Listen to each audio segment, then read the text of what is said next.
But both my parents are deaf, so I'm a CODA, means a child of deaf adults. And my dad had a saying growing up that being deaf doesn't make you dumb, but it sure makes people around you dumb. Yeah. For example, I'm an only child, so I'm the one that answered the phone growing up, so I would get calls like, "Hi, this is AT&T. We'd like to give you a great deal on long distance service. Is your father there?" "Oh, no, he's deaf." "Oh, okay, I'll try again later." My dad's not expecting a miracle anytime soon, but if he does, I'll be sure to call you while you eat dinner and let you know. Or we're on a road trip one time, and we stopped to get some food. We're sitting there, and I'm talking to my parents, and the waitress comes up and says, "Hey, y'all, what do you want to drink?" "Oh, I'm so sorry." Rips the menus out of my parents' hands and zooms to the back. My parents and I look at each other. What just happened? Then all of a sudden, she comes out of the back looking as proud as can be, like she solved cancer with a chicken fried steak, and says, "Here you go, enhance my parents' menus in Braille." For all of you that didn't laugh, Braille is for blind people. When I was about 10, we went to Target, and we're checking out. My mom asked the cashier what time it was. Without looking up, he said, "Oh, it's 2:45. Mom taps him and said, "I'm so sorry, I'm deaf." And he said, oh, I'm sorry, it's 2:45. All these people meant well. They were trying their best. They were trying to be accessible, albeit in a horrible way. But I did have someone come up to me after your show and say, "You're funny, but you need to stop using the term deaf culture. It's not a real culture."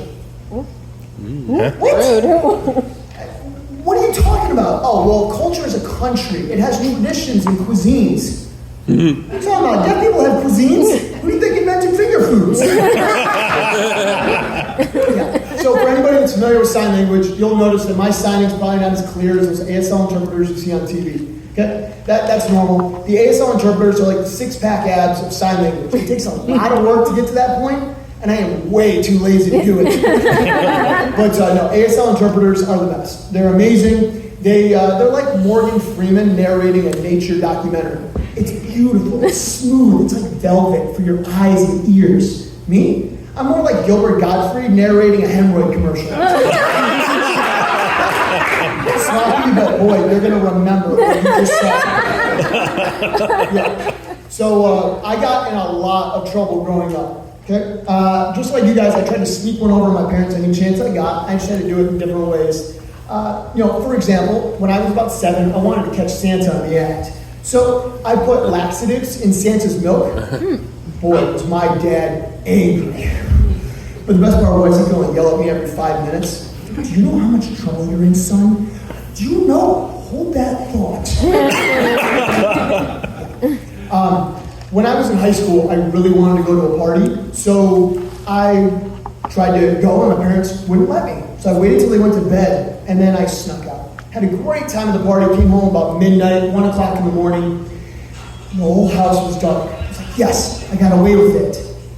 And if my cell phone went off, my parents never would have known.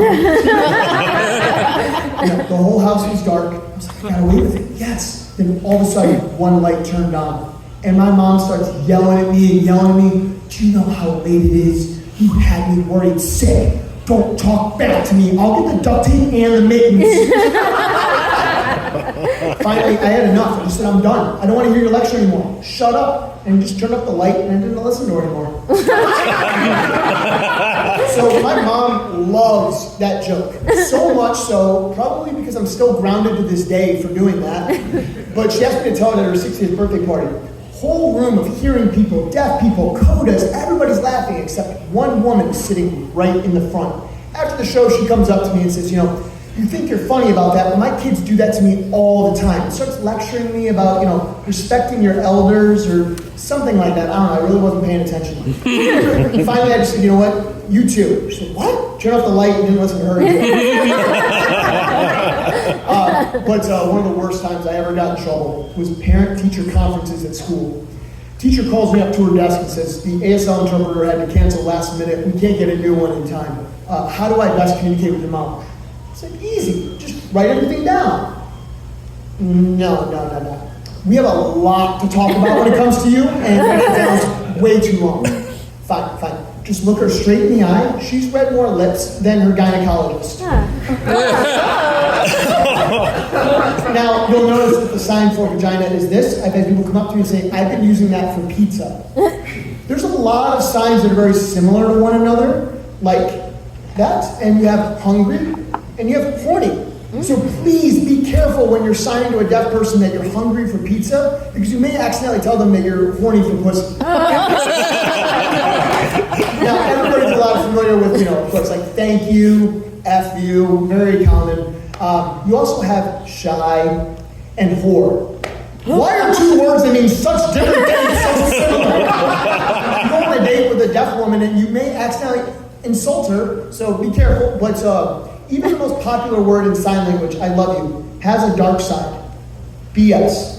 Imagine being a deaf person at a heavy metal concert. You see everybody around you just going, and you're like, yeah, $17 for a beer? That is BS. That one kind of sets in. So, how many of you guys have been embarrassed by your parents growing up? Yes, I feel like everybody has. So, when I was in high school, I had texting before all you guys did. So when my... Anyway, I'm going to communicate with my parents. Call me, beat me if you want to reach me, but my parents would always get me. So my grandma texted me when one of my relatives passed away and said, so sorry to hear about your uncle, LOL. Texted my grandma back, do you know what LOL means? Yeah, lots of love. Grandma, we got a lot to talk about. But when I was in middle school, I came out, I opened the door, and I could hear my dad's car from across the parking lot. Came to pick me up, but he wanted to vibe in the car, so he turned up the volume to 11. Feel the car just shake.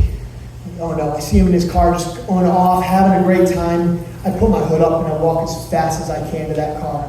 Sit down, turn on the volume, and I said, drive. He said, what's wrong? I said, just drive. You're embarrassing me.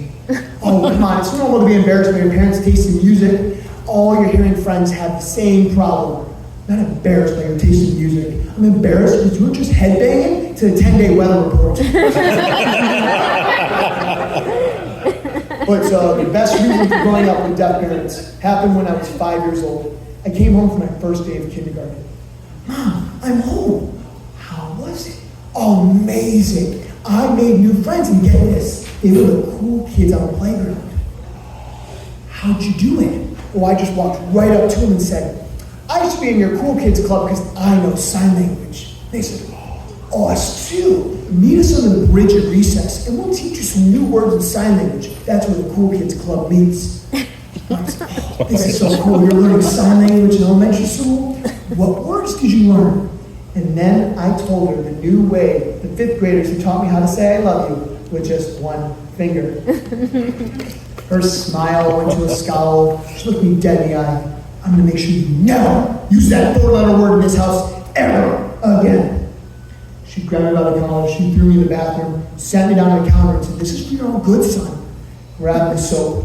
I closed my eyes, opened my mouth, and she washed my hands. I'm Brad Klein, thanks, that's my time.